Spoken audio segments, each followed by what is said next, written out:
To most of you, I am recently ordained. And you notice I have a new vestment on. I just got that, so I still got that just ordained smell. That new priest smell. Jesus says, repent and believe in the gospel. You know, in recent years, we have had reason to discuss the subject of politics from the pulpit here. Generally speaking, the message should never be political, except when it involves issues of faith and morals. And what I'm about to share with you moves beyond the faith and morals and goes to our existence, our ability to function. Therefore, I claim as your shepherd and as an American citizen, I claim a responsibility as a priest to speak what I see to be the truth.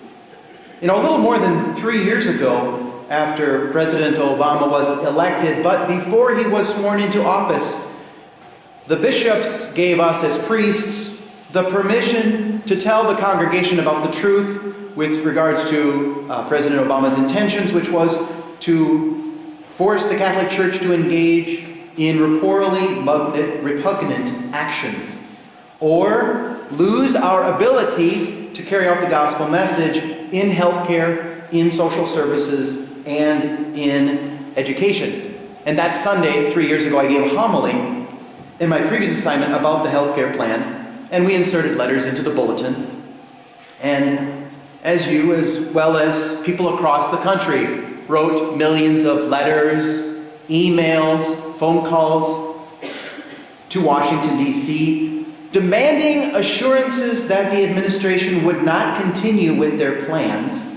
And almost immediately, President-elect Obama contacted the United States Council of Catholic Bishops and invited the bishops to a meeting.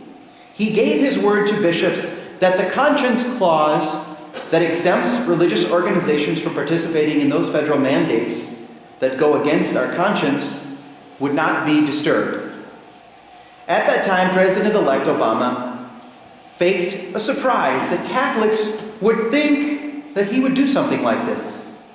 And with those assurances, the bishops backed off. You know, a few months ago, or within a few months of his administration, this Obamacare was introduced, creating a deep division in our country. As the president's vision of comprehensive health care coverage became clear, arguing that the poor would finally receive health care, which is a long-standing goal of our bishops and of the Catholic Church as a whole. Also, that the cost of health care under this program would be reduced, which is another long-standing goal of the bishops and of the whole church. The president asked the bishops to support the legislation. They were once again given assurances that abortion-inducing drugs, sterilization, and other so-called reproductive health care services would not be included in legislation, at least not in any way that would compromise our consciences. And as a whole, we know the bishops declined to support that legislation. However, some naive bishops believed the president and came out in support of those ideas. Last week, or now 2 weeks ago, all of these assurances and promises that the president made were broken. His true intentions were made known when the Department of Health and Human Services announced that virtually all insurance plans must pay for reproductive health care, even if they are morally repugnant to the organizations, specifically including the Catholic Church. Think about that. Catholic Church, we are the one voice that speaks out clearly regarding this culture of death and that abortion is wrong. We are the one voice that speaks out clearly to this nation on the issues of life. Now, we are being forced to actually pay for someone to have an abortion. This is only part of the war that the administration is waging against the church and against others of good faith. Now, a few weeks ago, the United States Labor Department aggressively attempted to expand its control of how we do business. This is just one of the regulations. So we have to comprehend and implement every detail of these regulations because the government wants to get into our business and tell us how to run our business and how to run our church. There are no exemptions. They say there are, but there aren't. We've been given a token gesture by the government. We have 1 year to figure out how to violate our consciences or pay a big fine. This is overwhelming. How can I, as a priest, when I have to stick my nose into this stuff every day and deal with it on a daily basis? I cannot make a decision about what the church is going to do without going through all this government stuff. And this is across the country. And furthermore, again, as bishops mentioned a few weeks ago, federal monies are now being withheld from Catholic social services, even though the Catholic services receive top ratings from the government. The government creates the rating system, scores the rating system, and sets the rating system.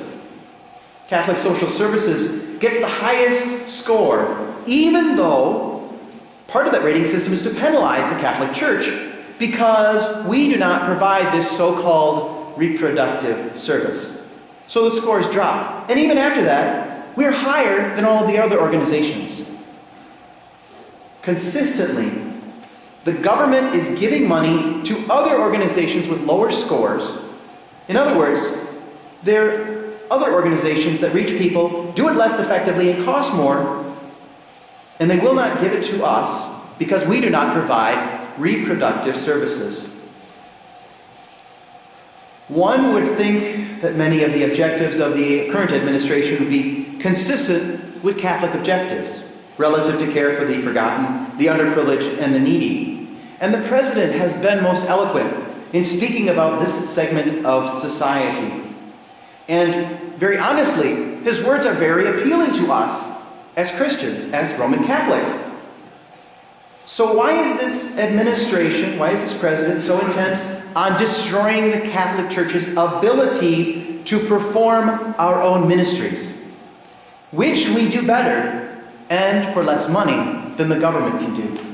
Why is the administration, with all these troubles in the world, the economy, terrorism, the possibility of Iran becoming a nuclear power, and with all these things, why is the administration so obsessed with reproductive services and set to force us to go against our faith, to violate our conscience, so as to do what they want us to do in this manner? The Catholic Church is the largest non-government provider of healthcare services, social services, and education. If the government can put us out of business, and make no mistake, Archbishop Dolan is right. We cannot and we will not follow this law. We will close down our schools, our hospitals, our nursing homes, and our orphanages. We will go out of business in those areas before we will pay to have abortions performed. And once we're out of business, there will be millions, literally millions, suffering. Who will provide the services for them? There will be a gap and a crisis in our nation. Then we begin to see the real issue that is going on here. And because that happens, the government can reasonably argue that we cannot as a nation allow that suffering to continue. Then the government will step in and provide less effective and more costly services, which will mean more government employees, more people who become dependent on the government. Taxes will be raised to cover this, and the ultimate goal behind this is exposed. And the United States will be one step closer to socialism. And in every country that has become socialist, religion, by default, has become peripheral. But you will be able to have those reproductive services at every corner. Why is the present administration so addicted to expanding abortion and this so-called reproductive service on all of America, forcing Catholics to participate in the culture of death?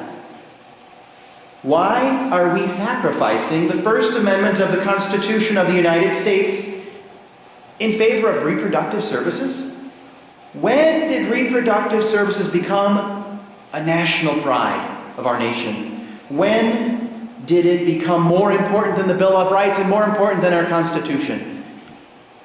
And so before we get all upset at me or at any priest or any bishop for addressing these issues, we should be more upset about what is happening in this country and how this will be devastating for the church. Especially want to address anyone that you know that may have voted for this president. And looking back on it, it's hard to believe that some may have voted for this.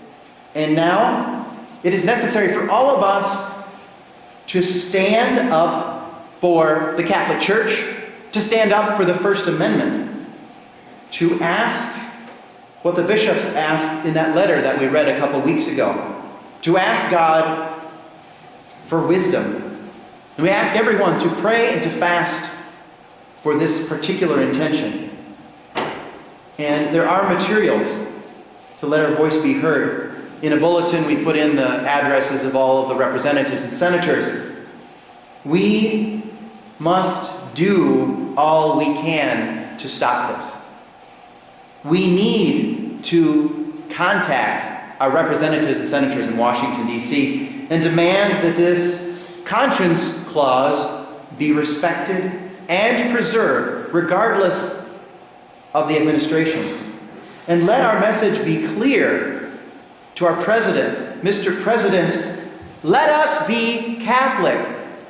Let us continue to contribute to this nation as Catholics, providing these vital services, especially that segment of our nation that need it the most. And let the church say to our president, Mr. President, let us be Catholic.